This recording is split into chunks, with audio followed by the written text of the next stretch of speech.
Bugungi kunda Boysun tumani Chilonzor mahallasi aholisi uchun katta va eng muhim ahamiyatga ega bo'lgan eski ko'prik ayni vaqtda og'ir holatda. Chilonzor mahallasidagi mahalla faollari, oqsoqollari ushbu muammoni hal etish harakatlarini boshlab yuborgan. Ayni paytda o'sha ta'mirga talab ko'prik o'rnida yangi, zamonaviy va xavfsiz bo'lgan hamda avtomashinalar uchun mo'ljallangan ko'prik qurilish ishlari olib borilmoqda. Bu albatta quvonarli holat.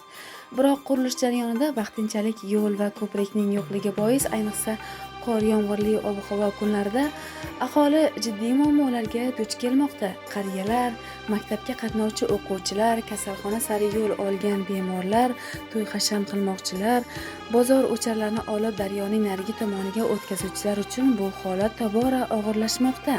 Hattoki daryo suvi kam holatlarda ham avtomashinalar o'tishi, botib qolish holatlari kuzatilmoqda.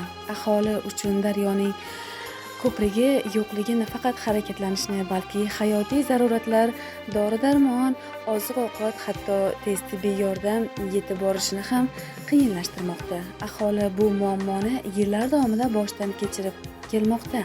Hozirgi kunda yangi ko'prik qurilishi boshlangani Chilonzor mahallasi xalqi uchun umid bo'lsa-da, uning tezroq, sifatli va xavfsiz yakunlanishi uchun qo'shimcha moddiy va texnik yordam zarurligini ta'kidlab o'tmoqimiz zarur.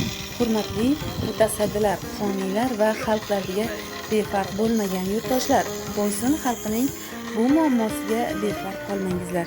Imkon qadar tezroq, sifatli va zamonaviy qulay ko'prik tashkil etish, bu qurilish ishlariga qo'shimcha texnika va mablag' ajratish orqali minglab yurtdoshlarimiz hayotini yengillashtirishingiz mumkin. Axir infratuzilma bu faqatgina beton va temir emas, bu xalqning hayoti, xavfsizligi va ertangi kuniga bo'lgan ishonchdir. Bu holat Surxondaryo viloyati Boysun tumani Chilonzor mahallasida 2025-yilning bahoridan buyon davom etib kelmoqda. Ayni kunlarda ko'prik qurilishi jarayonida xalq og'ir ahvolda. Tezkor moddiy va texnik yordam kerak xalq uchun. Bugun Boysun tumanidagi Chilonzor mahallasining xalqi sizning e'tiboringiz va amaliy ko'magingizga muhtojdir. Xalq og'irini yengil qilish har bir mas'ul shaxsning insoniy va fuqarolik burchidir.